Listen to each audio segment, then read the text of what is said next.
What's going on, everybody? Welcome to A to Z Media Network. I'm joined here with Kev from Bronx Sports Jedi Network, our brother channel, big brother for us here.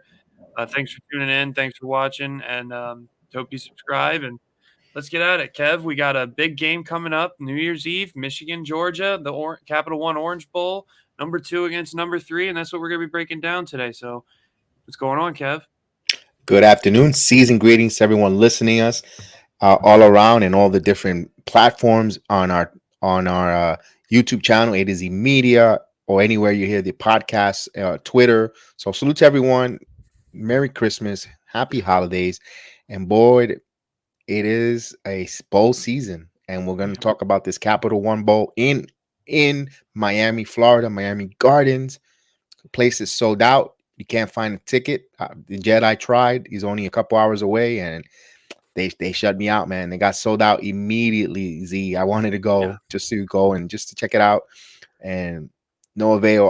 But I could watch it in the confine of our home. I can't wait to that. Let's break it down.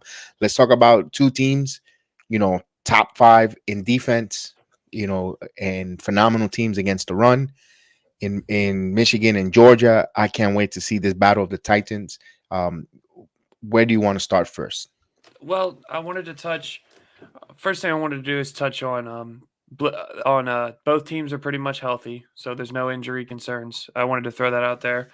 I haven't really seen anybody other than Mid Georgia's backup quarterback is in the COVID protocols, but as far as like Blake Corum's coming back healthy, they got their defense healthy, and that's their calling card as well. So we're pretty good there. But I wanted to talk about the how evenly matched these defenses are.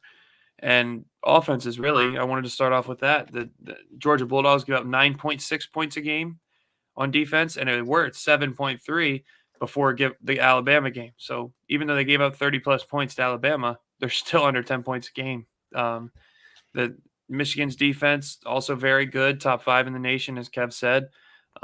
Georgia, I believe, is number 1. And both offenses are in the top 15 to top 10, if I'm not mistaken, as far as scoring offense and rushing attack. So, Kev, where do you see Georgia trying to? What do you see Georgia trying to shut down the most? Michigan's running game or Michigan's passing game? It's going to be the passing game. You look for Georgia to stock 8 in the box. They only give up 81.7 yards per rushing yards per game. They very stingy, like you said.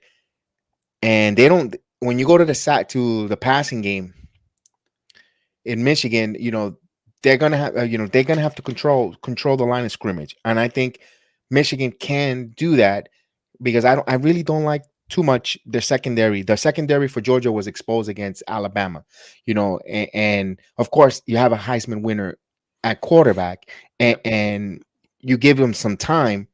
And you buy him some time, he's going to expose that secondary. They had a couple of guys going to the pros. They bought in. They have a 4-star recruit on one side of the field on the secondary, but their safeties. If you play Georgia fast, quick, and get the ball out quick with decisive, and your guys and your wide receivers could make the cuts, and it's going to be on neutral turf too, so it's not going to have any elements of climb. Or actually, Miami, it's going to be beautiful. It's not going to usually that you could say it's like an indoor stadium kind of, even though it's outdoors. The weather is going to be phenomenal for football for that time of the year. It's going to be perfect conditions.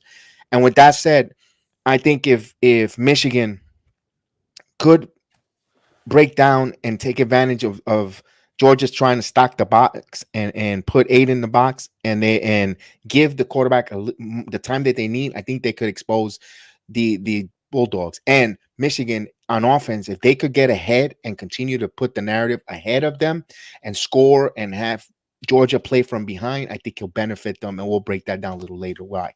Yeah, and another thing too to keep Georgia really tries to attack, so they get bit by trick plays pretty easily. They're an attacking defense, and the flea flickers that we run, the pitch to the running back and the pass, trick plays. Look for a couple of trick plays to bite Georgia.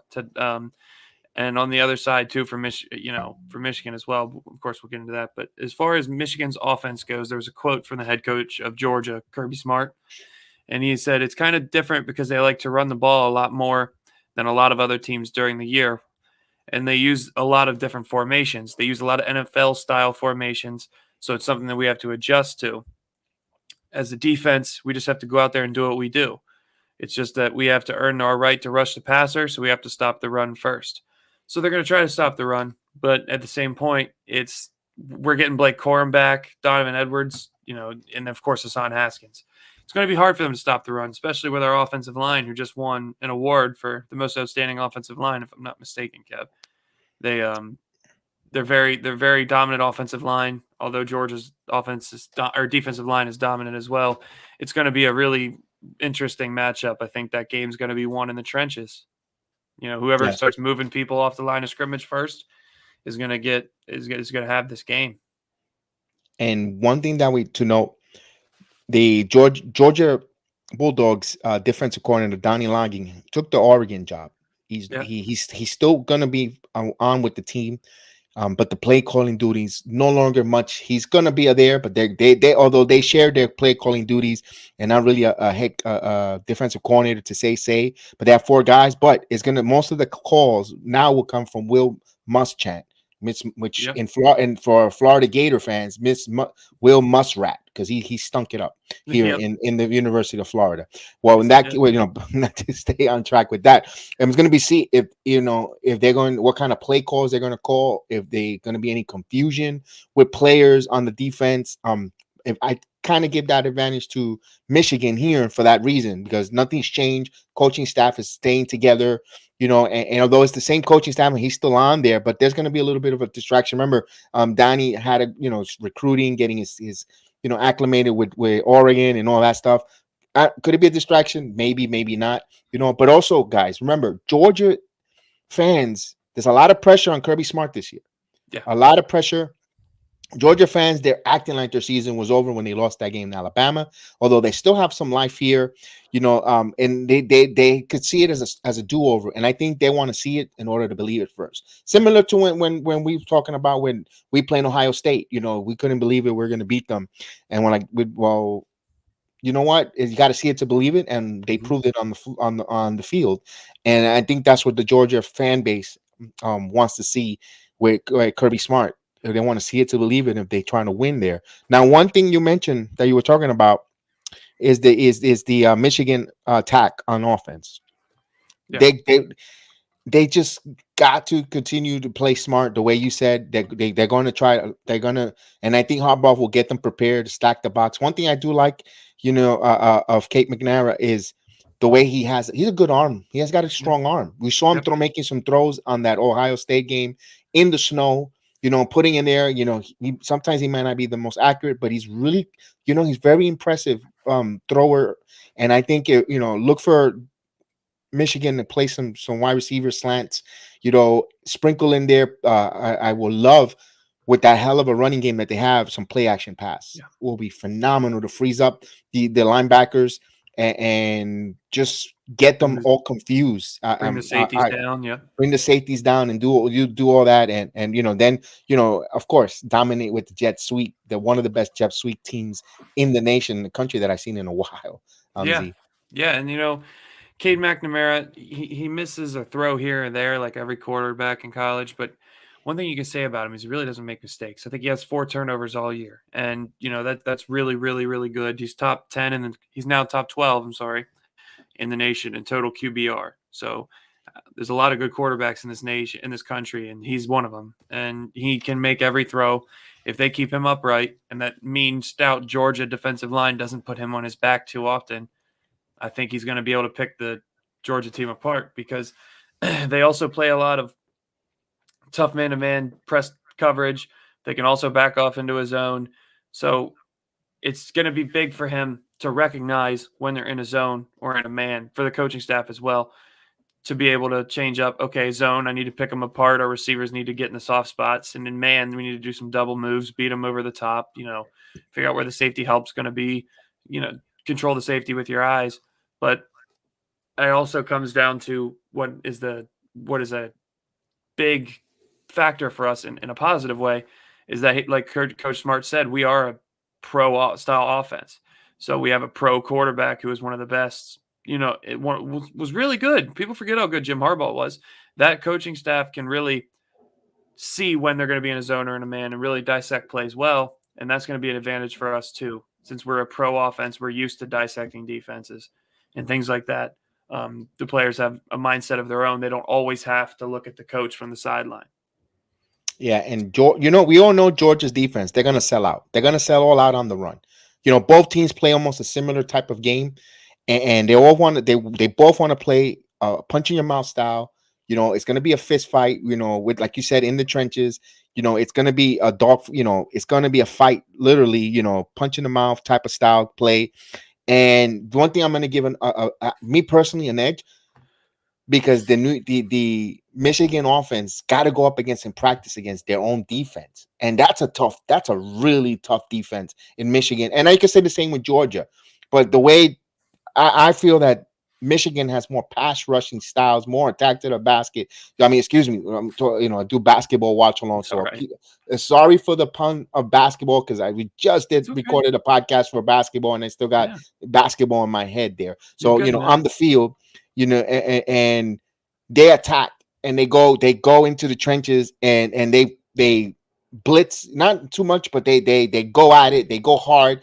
And I think that's what's going to be key. And also, on we didn't speak much about the Michigan defense right now. Since I'm touching on the topic, I'll let you, and we'll talk about the defense when you're ready. Yeah, so I wanted to bring up a little bit of Georgia's offense before I talk about the defense. Yes. So Stetson Bennett is, won the quarterback competition pretty much from Daniels, who, Stetson Bennett should have been his team all year. He's been a really good quarterback, but it's been by committee, most of the year. But Bennett has won the job, and smaller guy, 5'11", but he can make all the throws. Pretty mobile, accurate passer. He reminds me of Jake Fromm, just a little bit smaller, a little bit more athletic, which is another good Georgia quarterback. They got a couple of good running. They have a bunch of good running backs and skill position players because they all do it by committee. There's a theme, biggest carrier is White with 135 attempts, 718 yards, and 10 touchdowns. But there's 6 guys who have over 45 carries and at least have a touchdown. So they do a lot of different things like Michigan by committee, just like a little bit more. We have 3 backs. They have 6, it seems, that are really effective. Their tight end Bowers is one to watch, 800 yards, 11 touchdowns, 50 catches. But they got about 7 or 8 receivers that get the ball a good amount. So they have a lot of young, talented guys. They have a lot of, they're a great team. And my thing with them is, other than the Alabama game, they have had a huge lead in every game they've participated in. So they were never really tested until that Alabama game, Kev, and they didn't pass that test, but as far as Michigan's been tested a lot this year. They were tested against Ohio State, who's a great offense, one of the top offenses in the nation, with a Heisman candidate at quarterback in their own right, in C.J. Stroud. They had a Michigan State team where they got completely demolished by Walker with 5 touchdowns against us. We lost that game, but they responded well after that. We've had tests, not to this magnitude, but this Michigan team has been tested. They went from 2% chance to make the college football playoff to number 2 in the nation and in the college football playoff. They're battle tested.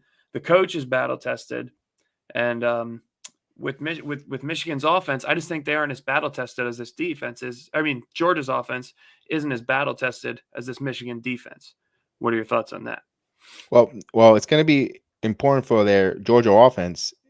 They're going to have to try to add an extra tight end to block, Hutchinson. They got a couple of good linemen, Warren McClendon, Jamal Slayer on the Georgia line.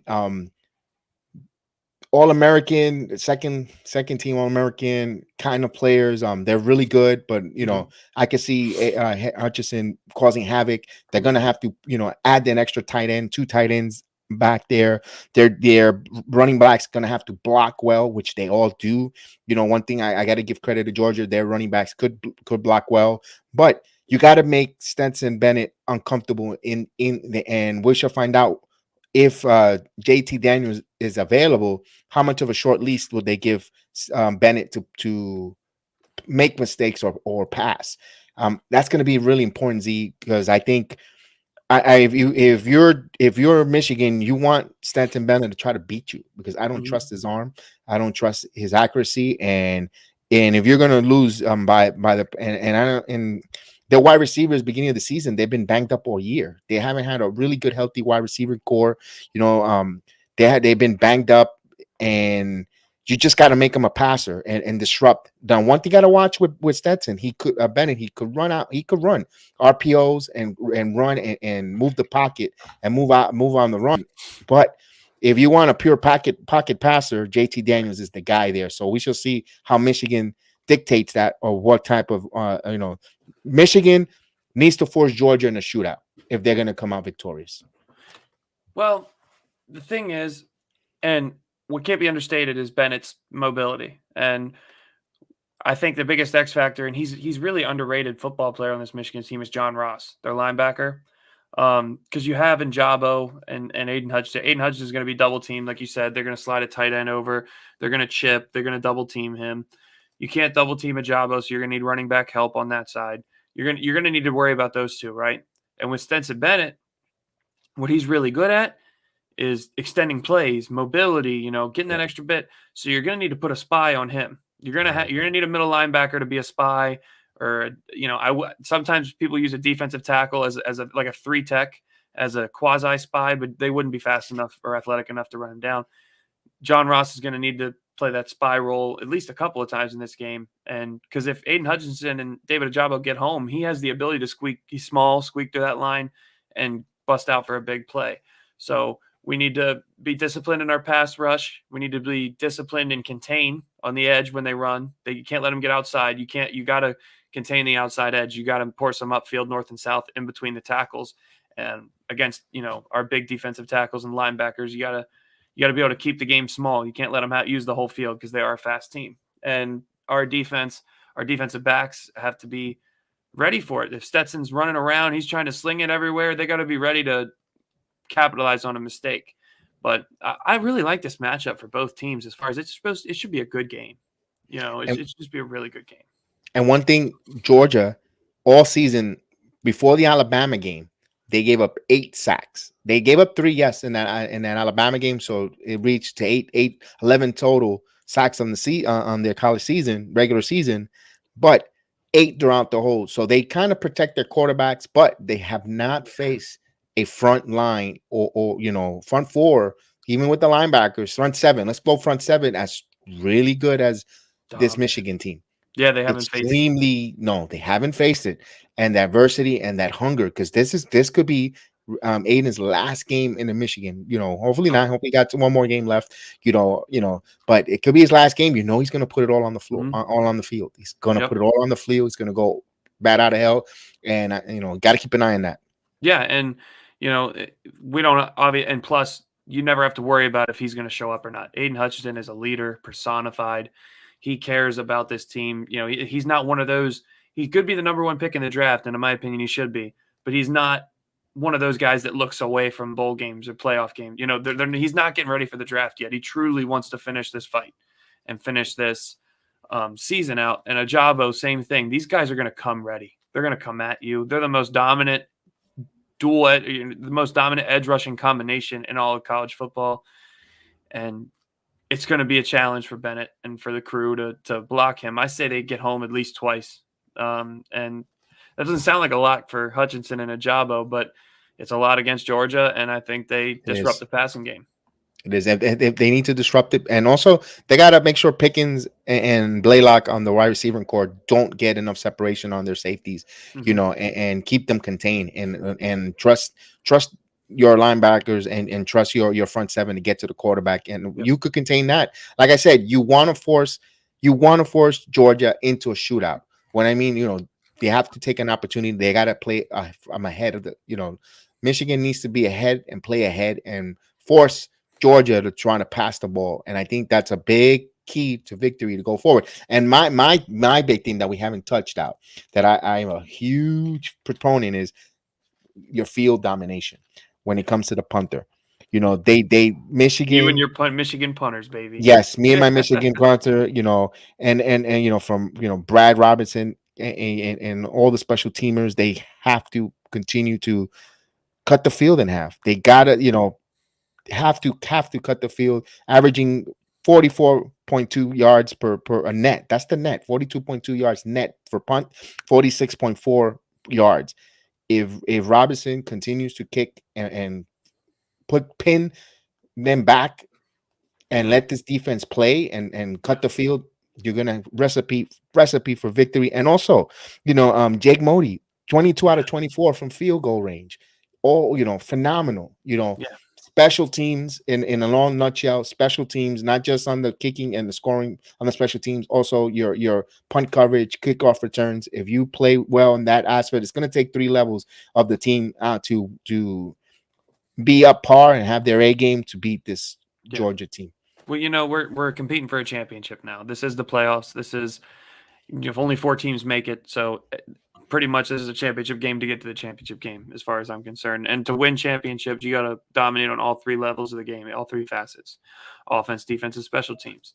And when you have the best kicker in college football, and arguably, thanks to Kev's fandom, the best punter in football, the college football, you're going to win games. And as far as the defense, another thing too, you cannot have any blown assignments. Like you said, our safeties, we can't play on play action. If we're doubling one of the receivers or that tight end, if we're doubling Bowers, we have to actually be disciplined. We can't lose our zone responsibility or our man responsibility, whatever coverage we're in. Can't have any blown assignments and give up big plays, because once this Georgia team starts getting big plays, their defense, it's hard to be a shootout against them. It's hard to score a lot of points on that Georgia defense, even though Alabama did it. But it's going to be difficult. And when you can shorten the field, like you said, play the possession game, play time of possession, and if you have to punt the ball, he's going to punt a rocket, and it's going to be inside the 20-yard line, inside the 10-yard line. When you can do that and make them travel the whole distance of the field and be disciplined in your defense and not give up big plays, so they actually have to march that 80, 90, 95 yards, You're good. it ends up being, when you have that discipline, it ends up making them tired, and then you get your offense on the field, keep their offense off the field, keep their defense tired. Come the fourth quarter, I think Hassan Haskins and Blake Corum are going to put on a show. I think they're gonna run away with this game, and I honestly think we're going to end up victorious. But how do you feel about the thunder and lightning combination of Hassan Haskins and Blake Corum in this game? They're gonna need to be really important for this victory. They're gonna have to come up strong. But before, guys, we have over 100 folks watching us.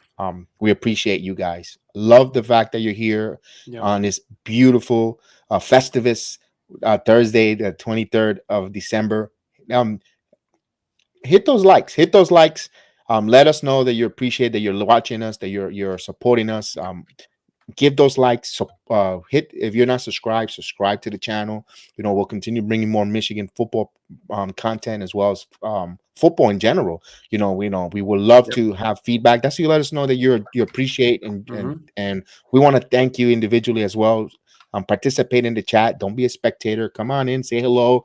We would love to say hello back to you, and thank you so much, and appreciations of you guys listening to us. And thank you guys for those that are listening on the audio platform, in Spotify, Speaker, all the different areas, Google, Apple. We appreciate you guys joining us on that. And thank you so much for A to Z Media. Let's get them going. Let's get that subscribers. Let's get them up there. Let's get them going.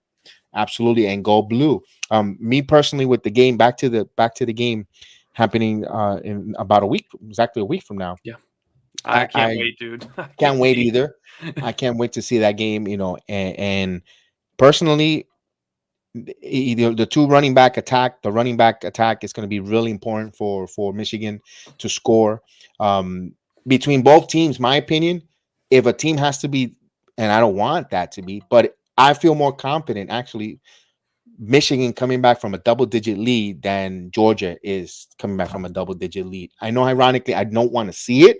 Don't Big Blue. I don't want to see them coming back from a 10-point lead. I want them to be up by 10 points and I want to see Georgia try to come back from a 10-point or double-digit lead. But if one of the two teams were to get in that awkward position, I like Michigan to come back because they just so much. I know Georgia's balanced too, but I just like them more with that double running back, with the trick plays, the pro style offense, moving the ball up tempo when they need to. I just like Michigan on that. Although Vegas, I understand Vegas has a different note, and I'll put that up for all you guys that are want to make a little extra shekels for the holiday season. The money line is Michigan is the underdog. Georgia is a minus 280. They're 7-point underdog, Michigan right now. And the over and under, you see the odds there of the totals are 43.5 points for the game. I'll take the over. If I'm a betting guy, I'll take the over. I think I'll give my prediction in a moment when I think. And for your national title, who they're thinking Georgia's going to win, and actually they're plus 135 to win the national title. And if you have a little extra cash, you want to pick up some real good money. Michigan at plus 750 is a really good odds bet. You get in on it early because I think Michigan wins this game. I think remember, and also both teams are in a Michigan 4-game bowl losing streak. Georgia as well. Both teams. They have been losing their last bowl games, although last year they don't want to count, whatever the case was. Yeah. But there's been on the losing streak with that, and it's going to be interesting to see how these two programs, who are, like one of the top programs in the nation, going at it. Yeah, and what's funny about that line is I even think Vegas knows they screwed up, because I was looking at it and I have a Penn State fan that I work with. Since we want to be Big Ten centric eventually, even though I'm a Michigan fan, I'm slowly convincing Bronx Jedi. This channel is Michigan and Cowboys right now, but I will branch out. I promise we will branch out. And if you do like the content, make sure you subscribe to the other network too, Bronx Sports Jedi Network. Great baseball, basketball, combat sports, all that stuff. Just wanted to get that out there. Penn State fans been telling me the odds to try to get me nervous, right? My friend Matt. Shout out to Matt. I know you're listening. They started out as 12-point underdogs. Then it went to 11.5. Then it went to 8. Then 7.5. Now 7. So that tells you that they see something and they understand that Georgia has a real shot in this game. But I mean, Georgia has a real shot to win this game, but they're not as heavily favored as they thought they were.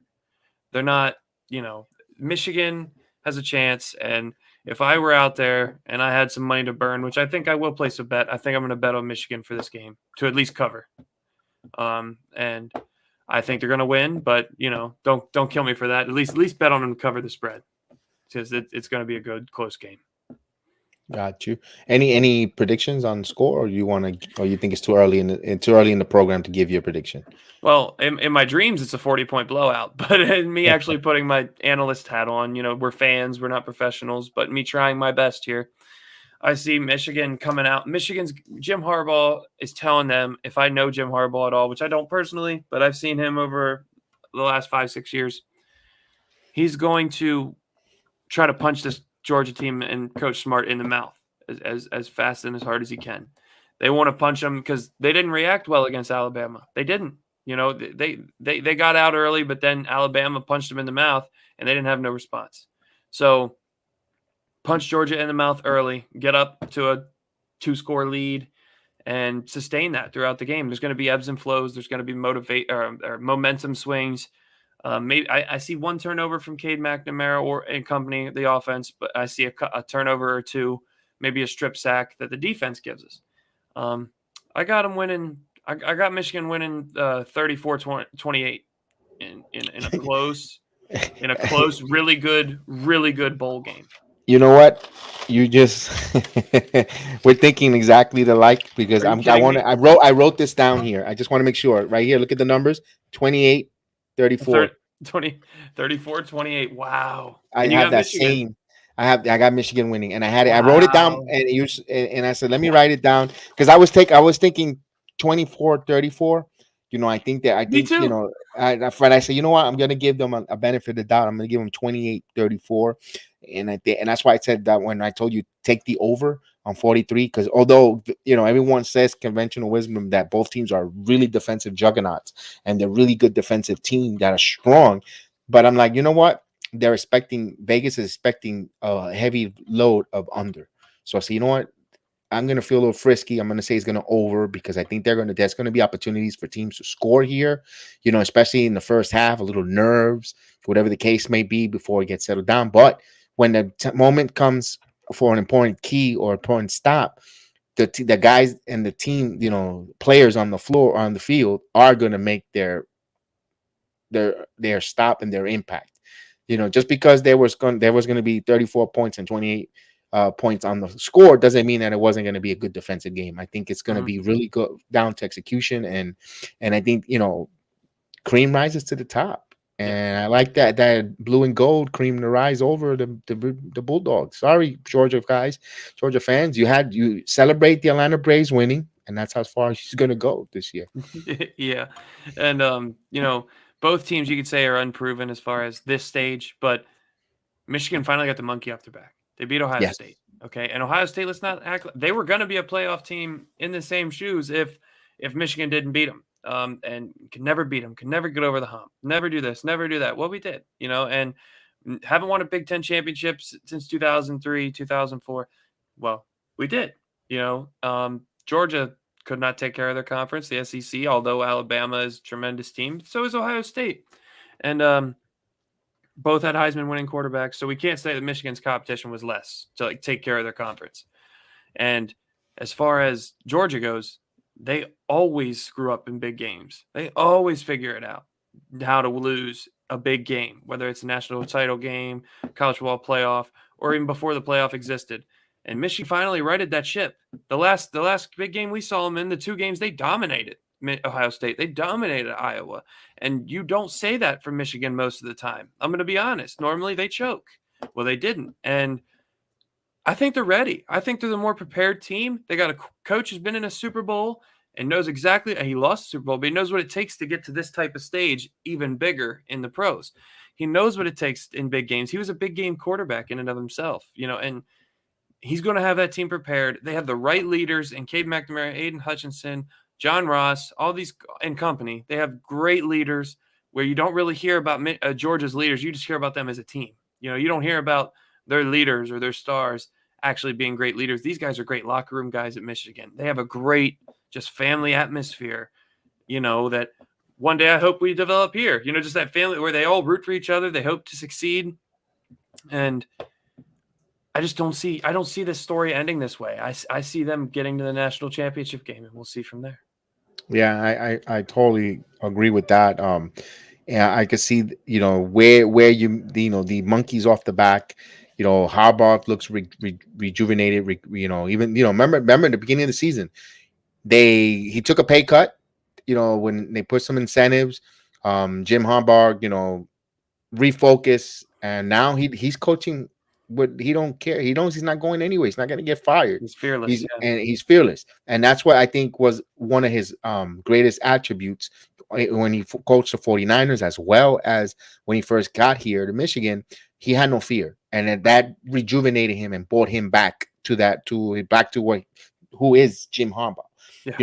He also said he worked out, lost weight. He's at his professional playing weight, which has nothing to do with coaching, but there's extra for energy. how old he is, that's awesome. Yeah, he's at that extra energy, that extra He's, you see him with his son. We saw him in the UFC, with his son. We saw him in the fights as well in Florida, Tampa, this past weekend. He's Right. energized. He's got a new charge. He's got that, daddy's got a new pair of shoes. He wants to go out dancing type of deal.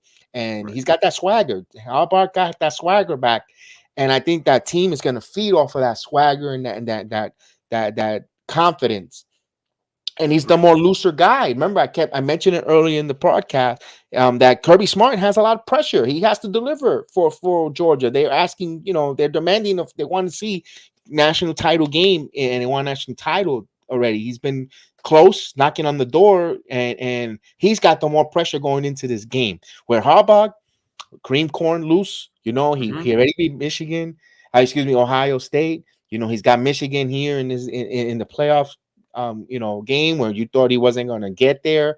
If you ask me, if you would told me this beginning of November, is Michigan making the college playoff? You would have said, I don't think so. Right. And 2% chance. 2% chance. And you can see where they're at now. They're striding, profiling. They're cream corn. They got the Ric Flairs. Of course. They're not arrogant. They're not arrogant. They're not arrogant, but their humbleness has that confidence. That, all right, we're here. We're gonna savoring the moment. Yes. And like you said, Michigan fans, I mean, at this point, since we hadn't beaten Ohio State in so long, could have had 2 wins all year as long as they were Michigan State and Ohio State. You know what I mean? But Ohio State was the big one. If we beat Ohio State, won a Big Ten championship, that was what everybody was clamoring for out of this team at a Harbaugh and company. That's done. This is house money, and you have a team that's this good, this confident, plays together like this, has this chemistry, all this dominant forces on defense and on offense, and you're playing with house money, fearless, nothing to lose, man, especially with a Harbaugh coaching. If you tell a Harbaugh guy you got nothing to lose, man, it's going to be a surprise for everybody in the South over there in Georgia.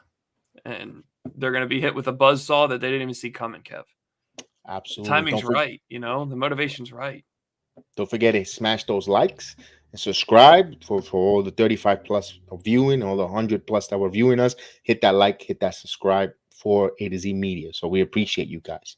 So I'm gonna play the intro video again. We're gonna take a quick 40-second break, and we'll be right back. And after that, Kev, we're gonna talk about the Michigan receiving core and passing game just a little bit, and then I think we'll wrap up. Okay. So we're listening to A to Z Media Network. While we have this little break, make sure you go hit that subscription button and that like button and tap the notification bell. It's free.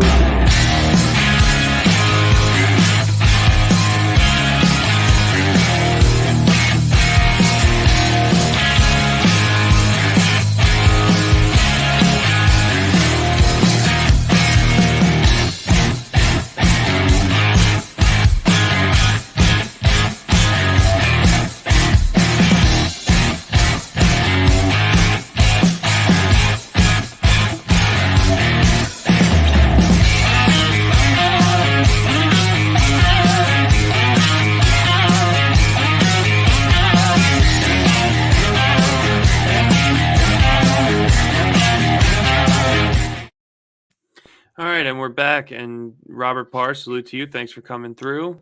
We appreciate it. Hope you're having fun. Hopefully, I can make you a Michigan fan as well, like we're making Kev over here a Michigan fan. And thank you to everybody. We still have 17 people watching, so if you're still hitting that subscribe button, we appreciate it. Kev, this passing attack for Michigan, we lost Ronnie Bell early in the season, who was our best receiver. He was on pace to have a really good year and end up being a really good draft pick, prospect possibly for some NFL teams. He's coming back now, but with that injury, he was out. We were looking for who was going to step up, and man, we have some people step up in this passing attack. You got so many guys, from Cornelius Johnson, who's had a big year. You have Wilson, you had Eric, all the tight ends, Sandstro, Baldwin, Edwards out of the backfield, Andrell Anthony, who's really athletic, who's a young guy. He's a freshman, true freshman from East Lansing, Michigan. So I wanted to touch on him too. We know all these guys, but Andrell Anthony, if you look at his tape this year, only 11 catches so far, but 213 yards and 2 touchdowns, an average of about 20 yards a completion. Right. We're going to need big plays against this Georgia secondary, and Andrell Anthony's one of our 50-50 guys, a guy that can get up and make that play. Well, I just wanted to say I see him, and I just have a good feeling that he's going to be an impact player, a surprise catalyst, X factor to watch out for in this game. Actually, my dark horse is Studemaker, the tight end. I like Studemaker. He's got, of course, he has 17 receptions for the season, 13 games. Not a lot of yards, but if he could, get in, just pass block, get on the flats, open up in the flats, or in open field, they hit him there. I think he could be damaged. Similar to what, like you said, they run a pro style offense, similar to what Brady does with Gronk. That type of, and I'm not, granted, I'm not comparing them, folks. I'm just saying something to give you a visual kind of style. Let them have some blocks, come off the block, get in the flats, or get in the slot, hit them in the slot, in between those linebackers and safeties, which we mentioned earlier that their secondary is still good, but it could be beaten. and a guy with with Studemaker the way he is and his attributes, I think he's gonna have big. I think me personally, that's a dark horse. Look forward. Right. I'm looking forward to see him have a big play. And like you said, Anthony, if he's his speed, and that's how you beat this Georgia team with speed and quick decisions and good route running. And I think that's a recipe for victory for Michigan, if you ask me. Yeah, and like you really hit on it, the release, chipping a block and releasing. Um, what we need to look for from Michigan is because Michigan. Let's not act like we said so much about Aiden Hutchinson and Ajabo and the crew, but Georgia has a really dominant defensive line as well and front Oh seven. yes. And there's guys that you're going to need, but that tight end is going to be able to get a block on an end, and then when they think he's staying in for pass protection, squeak out, like you said, the release. That there can end up being huge plays. I take it to my Cowboys when they use a play action naked bootleg and the tight end releases Dalton Schultz, and they get 20 yards, 10, 15 yards off of it every time. Look for Michigan to do something similar, and look for a lot of like the sneak plays, like we talked about, the flea flickers and the tight end almost screens, getting them in the flat, like Eric All and Schoonmaker. They're very talented, athletic, sneaky athletic, violent tight ends where they get the ball in space and you watch out. And I like that. I like that. I like bringing up Schoonmaker as a catalyst too. There's so many guys that almost went under the radar because of how dominant the running game is that if you don't prepare for this Michigan team correctly, they got a lot of guys that can burn you. Right, and they have to continue their good fortune. They're 45.4% on third down conversion. They have to continue that same successful and actually be a little. If they could improve on that 45% and three on third down conversions, oof, that'd be phenomenal. Especially with those talented tight end, wide receivers, and of course we haven't even mentioned about our running backs. They could catch the ball from the flats. Mm-hmm. Screen passes and look for wide receiver screens with Anthony and stuff. Get him involved. Yeah. Those phenomenal type of plays. They're very versed and they could hit you from anywhere. Yeah, and what I wouldn't do to have Bell in this game, just for him to be healthy, just for this game, that would make a whole different factor. Just the team's talented, but having Ronnie Bell back would be just amazing right now. Anything else you want to cover? Any other parting shots before we leave? Any other wisdom you want to give these guys? No, I only thing I could think of, like I said, I could see them if they need to fall behind and play from behind the double digits. I like Michigan to come from behind a double digit if they need to. Hopefully, it doesn't need to get to that. But I like, I don't think Georgia can. And if it does comes down to a real tight game, 22 out of 24, Jake Moody, The he best could hit kicker it. in college He football. could hit it. So if it comes down to a field goal game, I like our chances there. Although it's going to be in Miami, although not a lot of wind in Hard Rock Stadium. That's where the home of the Miami Dolphins play. It's going to be almost like playing an indoor game if you ask me there. But the difference is it's going to be loud. That stadium is going to be loud. It's going to be ruckus. It's going to be Yeah. and we shall see what time the game is out. No, New we Year's play Eve, next Robert. New Year's Eve, the 31st. We're just doing the preview for a week ahead. Mm-hmm. It's on the 7 o'clock on New Year's Eve, 7 p.m. And we'll definitely keep an eye on that game. Can't wait for that game to be played. That's going to be phenomenal. I'm invested a little here in the Michigan Wolverines this past few months, this last month here He with, hopped on that bandwagon, and baby. I'm just enjoying it. I'm enjoying it too. Just keep an eye there. Also, like Robert Parr said, scouting some giant players and jet players. You know, so we need some defensive linemen. We need some pass rushers, and there's some good pass rushers on both teams. Not just Michigan, but Georgia as well has some good Yep. players there to keep an Good eye out offensive for. lineman too. Good offensive linemen as well for both teams. Both Yep. teams, they have some good tackles, some guards, and we can keep an eye on that. So we'll love that. And yeah, Georgia loves Giants love Georgia draft picks. They're absolutely on that one. Yep. There's a couple of linemen that they keep an eye on. And Jamar Salter and Warren McClendon, for Georgia to keep an eye on those guys. For the Giants, especially they have a lot of first round picks going on there, and just keep an eye and look at those young players and all those talent, and for those senior class, that this is their, what they went to This is college it. and what they played for, what they did, and it's to see, it's gonna be a really fascinating. I'm Really excited. emotional. I'm excited. Very emotional game. And it's gonna be fun. I just hope that the COVID restrictions don't affect us with players Oh missing God, at the I hope last not. minute. I hope not. I hope they don't. So I hope the COVID doesn't hamper, because right now we got JT Daniels is the only player, and he's a big implement for Georgia on the COVID restriction list. Now, when I say that is because he can't practice with the team. They can't play the timing. Maybe he might get clear and play, but it's when you don't have that practice time with your teammates to get on sync timing, and silent counts and so forth, like that could be an impact there, Z. Yeah. And when it comes to Jake Moody, I just want to touch the Big House has the highest capacity of any stadium, and it's always sold out. They had the loudest game at Ohio State. I mean, he's used to noise. It might affect him a little bit, but in the pressure, but he's used to the noise. He's used to a raucous crowd. And like you said about third downs, if we could get up to 50% and the other 50, we're punting the ball, we're playing field position game, and our punter is just throwing it inside that 20, inside that 10, we got a really good shot. And Correct. as far as guys to look out for offensive line, front seven on defense, offensive linemen, and skill positions. Let's not look out the skill players, the running backs from Michigan and the running backs from Georgia. We got a lot of good NFL prospects in this game. And if your team is in the top 10, like Robert Parr's and yourselves in the draft, and Detroit fans everywhere, you need to be watching this game, because a lot of these guys might end up on your favorite team. But with that, Jacksonville. yeah, Jacksonville, yep.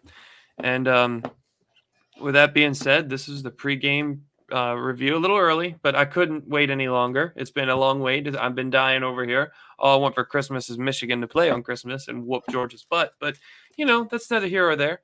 But for the people that have watched today, we were at one point 122 in the building watching us. We need to get those subscriptions up. If you want to subscribe to us to get us in the algorithm, help us reach more Michigan fans and Cowboys fans and all other fans alike, and talk football. We really appreciate you guys for tuning in. Robert Parr, everybody that was watching. Remember, don't be afraid to give us your feedback in the chat. And when you're done watching this, go over and catch up. We just did a podcast on Bronx Sports Jedi Network about some basketball. If you're a Knicks fan, if you're an NBA fan in general, he's got podcasts for that as well.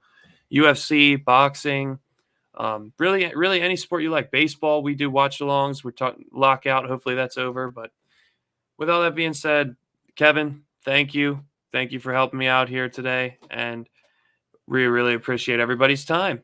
Until next time, and until the national title game, we will see you then.